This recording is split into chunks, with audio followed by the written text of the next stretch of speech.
Alright, here we have a 2003 Honda Odyssey, another one with the ignition problem. So basically, you can go ahead and take it apart, rebuild it.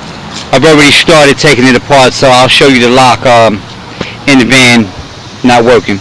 There's a lock right there, so I'll show you in a few minutes.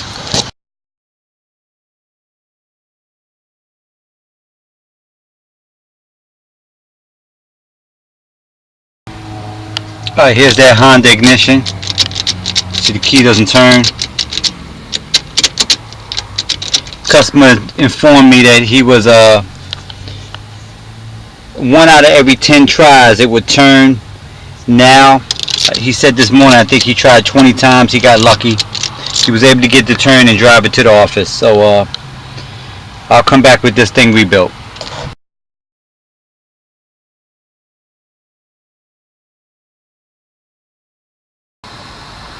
Alright, we're back at that Honda ignition lock. We cut the customer 2 brand new keys, so these keys will cut back to specs, as you see. Nice and smooth. Push in, turn it, nice and smooth, push in.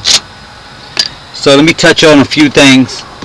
Some people call me, some of my friends say I'm a mad scientist when it comes to this stuff, but basically, when I repair these, I cut new keys, so the keys will be brand new back to factory specs, because it doesn't make sense to rebuild the lock, put new wafers and everything in it, and then use bad keys. That just is not logical. Another point is that I notice, actually I put some lube in there, another point that I notice is key insertion, how people use the lock. Like for instance, if you're a tall person or short person, whatever, you might tend to put the key in at an angle, push in, and then straighten out, instead of putting it straight in, turn it nice and smooth. Sometimes y'all come in at an angle, y'all come in this way, or y'all come in this way. That explains why the sides of your keys get worn out real bad, especially in the door locks. If you're like 6 feet, I don't expect you to bend down to put the key in the lock correctly. So you're going to hit the corner of the lock, and then it's going to straighten out. Now, another point, you might want to slow down when you first put your key in. Put it in, let it go, turn it. That'll make the lock last longer, especially after I rebuild them. So what I check on these locks is I check the wafers, I see how damaged they are. I change them all, basically. I put brand new ones, all of them. I check the channels that the wafers slide in and make sure that it's sliding in and out correctly. Also, I check the springs, see the strength on the springs, make sure that they're able to push it into position, just in case you got lint inside the lock from your pockets or whatever. I've been doing this a little bit over 20 years as far as doing locksmith work, so I have a good understanding of how locks work, and I've probably been repairing these locks for at least 10 years now, and I don't really get no returns, because I educate people on how they need to use their keys. Once I rebuild it right. I'm going to take time with your lock. I'm going to check everything on the lock. Every function on the lock as far as the key is concerned, I'm going to check it. Make sure it's good.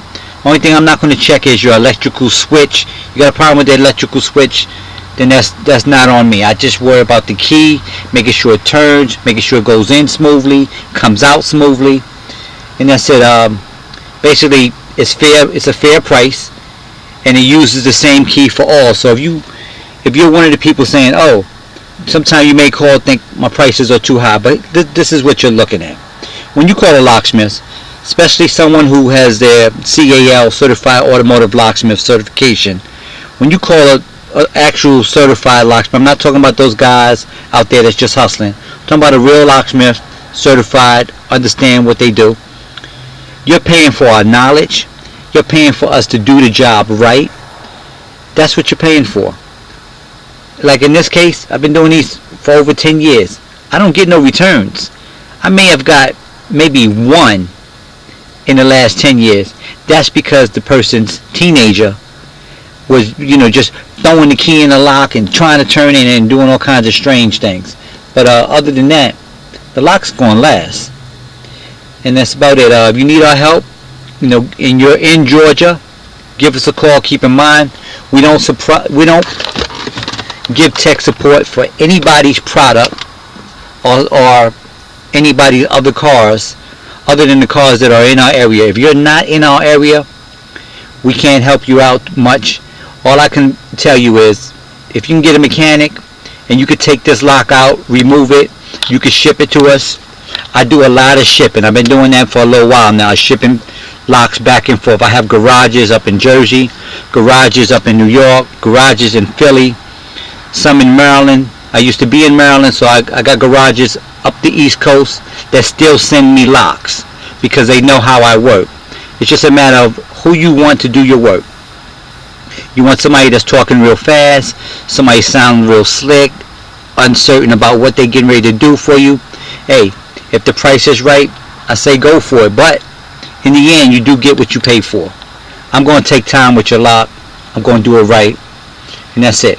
Go to the website, www.acm Locksmith Group. That was just my little 2 cents. Again, turns nice and smooth like it should. This customer actually drove the van to the office, so I repaired it. Y'all have a good day.